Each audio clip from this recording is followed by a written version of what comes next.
It seems like my dear husband has changed somehow. He said, I'm giving this house to Olivia. If you don't like it, we might have to consider divorce. What? Why would he give away the house that I bought in my name with love? To our eldest son's wife, Olivia, maybe you should find a new place soon. My husband really trusts Olivia. If we put the house in my name and with the $1,200 mortgage, I can somehow manage it. My eldest son seemed to think the same way. Honestly, I'm not that attached to this old house. Okay, I'll move out of this house, but you three might face many challenges in the future. Be prepared. I'm Kate, 50 years old. I have a decent position in a big company. I live a relaxed life with my husband, Paul, who is 2 years younger. Last year, we renovated our slightly old house, thinking about our future. My father built this house, so it was quite old. That's why we decided to renovate it to enjoy our retirement. The mortgage is $3,000 a month. I work well at a large company, so I can pay the loan. Paul is a manager at a small restaurant. His income is a bit less, so it seemed easier to get a mortgage in my name. He once said, it might be hard to cover the mortgage payments with just my salary. This house originally belonged to your father and is now in your name. Can you handle the full payments? I'll contribute to our living expenses in return. We decided to renovate the house after discussing it. After the renovations, the house looked great, and we loved it. We were excited about our refreshed home and what the future would bring. But then, things changed. One day, my phone vibrated. It was a surprising message from our eldest son, David.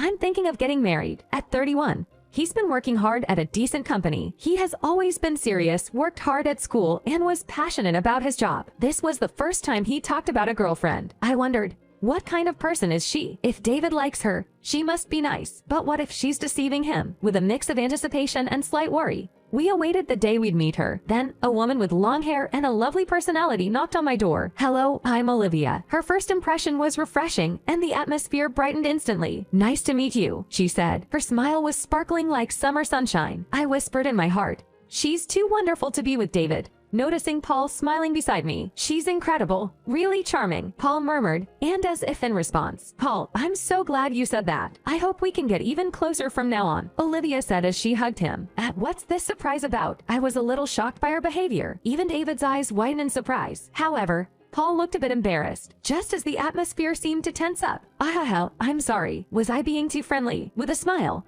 Olivia moved away from Paul and looked around at everyone. I sometimes feel really close to people without realizing it. My friends always pointed out, and even though I think I need to be careful, She laughed apologetically. Is she actually quite a good person? Certainly, her initial behavior was surprising. But looking into David's sparkling eyes, it's clear how much he loves her. David said with a smile, Olivia isn't good at personal spaces, but that's what makes her charming. The first time we met, she just naturally closed the space, making even a shy guy like me enjoy the conversation. You two will be happy. After the initial shock, I felt that she would definitely be a heartwarming daughter-in-law. Time flew, and before I knew it, Olivia and David began preparing for marriage and eventually registered their marriage. Imagining their future made my heart warmed up. Then a little after they got married, I'm home.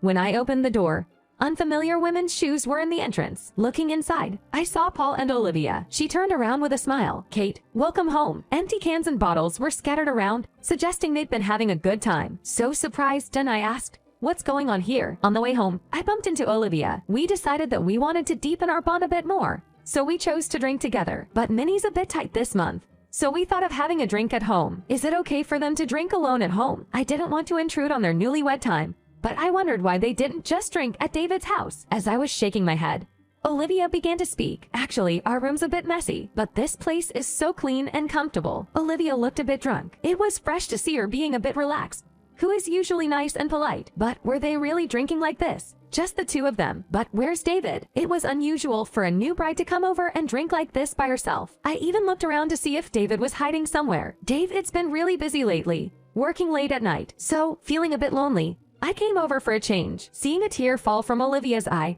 Paul said, it's okay, Olivia. Talk to me if things get tough. Gently patting her head. Thank you, Paul. This whole thing feels like a scene straight out of a movie. Somewhere behind the protectiveness felt something odd and uncomfortable, like a ripple in the atmosphere. Paul, Olivia is an important person to David, so maybe you should consider keeping a bit more distance. I softly warned him, but Olivia defended him, smiling. He is just worried about me, that's all. What? I couldn't help but raise my voice in surprise. This was definitely unexpected. There was more I wanted to discuss, but I was honestly exhausted from work. I can't deal with this right now. I'm going to take a bath. Please clean up, I said, longing for the relaxation of a warm bath and headed to the bathroom. After the bath, I called David and told him about the little drama that had unfolded. He immediately offered to come here. He must really care about Olivia, but I wonder if they can truly make it work. I was a bit concerned, but decided to have a calm conversation once David arrived here. After a long day, I was immersed in the bathtub, slowly relaxing, surrounded by tiny bubbles and the scent of the bath oil. My thoughts drifted so far away that I can't even remember what I was thinking. As I got out of the bath, to my surprise, I found David, who was supposed to drive, gulping down alcohol. "Wait, David, weren't you supposed to drive home?" I asked in disbelief. He replied with a slightly intoxicated grin.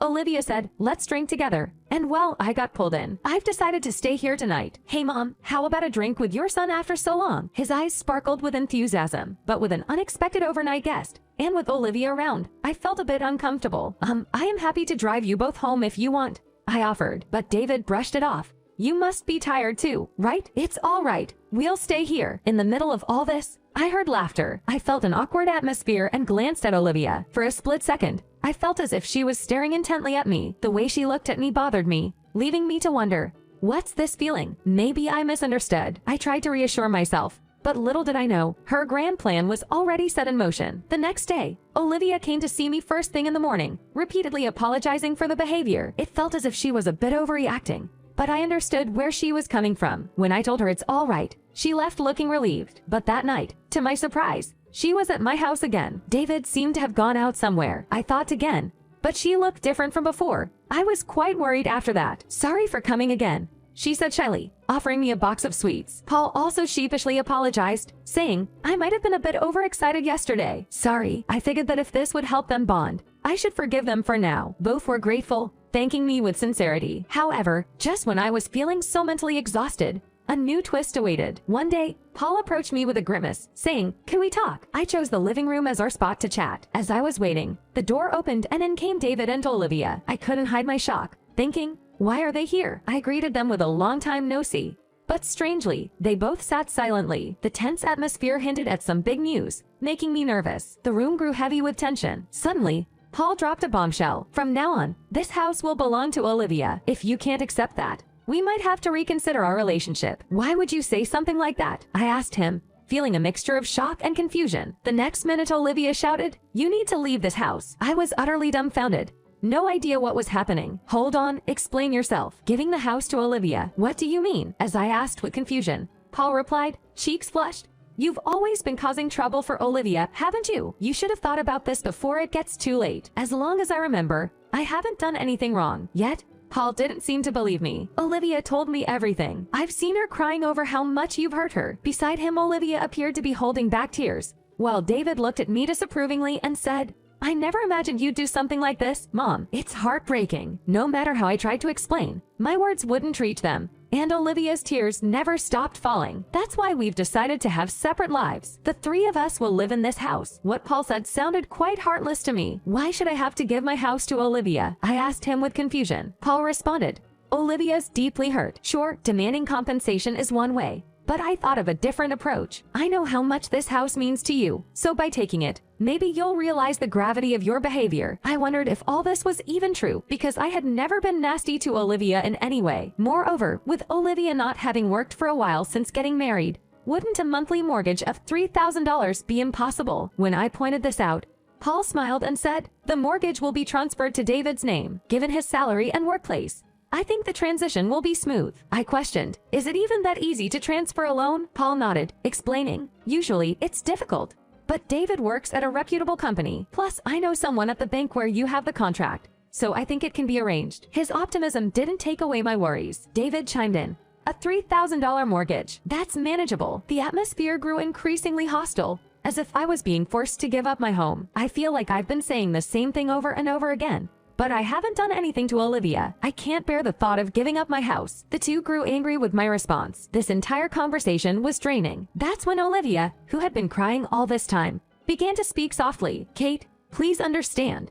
For the sake of this baby," Olivia gently said, stroking her belly. No way. Mom, it's true. Olivia is pregnant. If she's under this much stress, it could negatively affect the baby. Think about it. It turns out Olivia is pregnant. Certainly no one wants to place additional stress on her during pregnancy, but being suddenly asked to hand over the house, my head was in a mess. "Give me a moment to think," I said, going back to my room. Lying down on my bed, deep in thought, my eye caught sight of a long strand of hair. No one in my family has this long hair. Where did this come from? An affair. The realization threw my thoughts into further chaos. I couldn't believe this day had turned out this way. It must be a nightmare. When I wake up, it'll all be gone. Tears streamed down as this thought passed, and soon I drifted off to sleep. Late that night, I was suddenly woken up by familiar voices from the living room. Not of David and Olivia, but of a cheerful Paul and Olivia. Oh, I really wanted to drink wine. You can't, Olivia. Remember? You have a baby now. Paul and Olivia chatted happily. I felt out of place hearing their conversation, my heart weighed down by Olivia's recent behavior. Then an unmistakable sound of a kiss. Olivia, you truly are a special girl. Oh, Paul, what if David or Kate sees? It'd be so embarrassing here. What on earth were they doing? My head started spinning again. It's fine. David is probably asleep by now, and surely Kate has gone to bed. I wonder how long she'll sleep. This long hair is definitely Olivia's. Without saying a word, I just listened to their conversation. A feeling of nausea washed over me. What had the two of them done on this bed? It was really disgusting. They probably planned to enjoy their time once I was gone. I didn't need a house that brought me such feelings. The next morning, I emerged in front of the three of them, rubbing my eyes. I hadn't slept well in that bed, but there was no need to tell them about it. Have you finally made up your mind? They asked with a hopeful expression. When I replied, I've decided to give up the house, their faces lit up. Then let's quickly proceed with the ownership transfer. If it's in my name, the mortgage inspection will be fine, David said excitedly. He probably didn't have any idea about the whole situation. My heart ached a little for him, but I decided to hold back on revealing the truth to my son, who always followed his girlfriend. The following days were busy with divorce proceedings and transferring home ownership. Finally, the name change on the house was completed. There's no place for you here anymore, Paul remarked with a hint of sarcasm. Now, Grandma, get out quickly. Olivia whispered something into my ear. It upset me a bit, but even if she hadn't said anything, I had already been preparing to leave this house. There are countless memories and history with this house. However, after what happened, I have no reason to stay here any longer. Besides, my next actions will cause a great stir for this odd trio. The real fun begins now. A month had passed, a time I used to gather my farts, and I found myself standing in front of that house again. I took a deep breath and hesitantly pressed the doorbell of the house I hadn't visited in a long time. My heartbeat seemed to echo in the silence. Why are you here? Paul's slightly annoyed voice reached my ears. It felt strange hearing his voice after so long. Can we talk? I could feel my voice tightening. Why should I let you in? Paul acted as if I was a thing of the past. It involves Olivia, I replied. I could tell that mentioning her name softened his attitude. I didn't like bringing her up at all, but I knew how he felt about her and used that to my advantage. Look who's here, he remarked sarcastically. What he said was legally correct, but the words were a bit painful. What do you want? Everyone asked, looking at me with suspicion. I took a deep breath and pulled out a photo from my pocket. Can you take a look at this? All eyes were on the photo. It captured a moment where Paul and Olivia were happily on a date. After the divorce, I had hired a private detective to discreetly monitor them. It wasn't long before I received photos of them enjoying their dates. What's this all about? David's face changed immediately after seeing the photo. Whoa! Where was this taken? Paul exclaimed in shock. Wait, what's the big deal about this photo? We're just father-in-law and daughter-in-law, nothing more. Olivia also chimed in. Exactly. Why were we photographed like this? We were just having a good time. They have maintained that their relationship is just that of father-in-law and daughter-in-law. I smirked and pulled out my smartphone. Listen to this, I said, playing a recording. In it, Paul's voice said, Olivia, I really love you, followed by Olivia's hushed voice. If you're too loud, someone will hear in the next room. Interspersed were sounds resembling kisses. That night, I had hastily recorded their conversation on my phone. Paul and Olivia were speechless, their faces filled with shock. In the middle of the silence, I asked, Olivia, whose child are you carrying? David's expression turned even more confusing. Could it be my father's? He murmured. In a panic, Olivia began. That's impossible. He's always outside. But she trailed off, her words catching in her throat. So, that means David's anger reached its peak, and he began to physically fight with Paul. In the middle of their fight, Olivia suddenly cried out in pain, causing their fight to pause for a moment. I didn't miss the opportunity to speak. Haven't I always said I have never bullied Olivia? Plus, I feel like she's hiding something from me. Maybe she's lying to David, trying to kick me out of the house. David looked shocked at my words. I can't believe it. I feel so pathetic for doubting Mom. David's voice trembled, regret and disbelief evident in his eyes. What are you hiding? Tell me everything, he demanded, his eyes burning with anger. The two of them remained silent for a moment, their faces expressing shock. But then, he added, there's so much evidence. We can even take this to court. Their faces grew even paler, and the silence was finally broken when David and I went on our first date. I really enjoyed it, Olivia began, tears forming in her eyes. But the first time I saw this house, I loved it. My family house is so old. I dreamt of living in a beautiful house like this one. It seemed she had decided to get close to Paul for that reason. The day they were introduced for marriage, she waited for Paul to return, and they enjoyed drinks alone. Behind my back, she and Paul became closely connected, and it seems they had secretly planned to get me out of the house for a while. I'm so sorry. I got too greedy. She apologized with tears streaming down her face. You could have been honest from the start about wanting to live together, right? I remarked. She sighed softly and replied, in my family, my mom and grandma would always argue. I grew up seeing that and was scared of living with a mother-in-law, and this house is so beautiful and comfortable.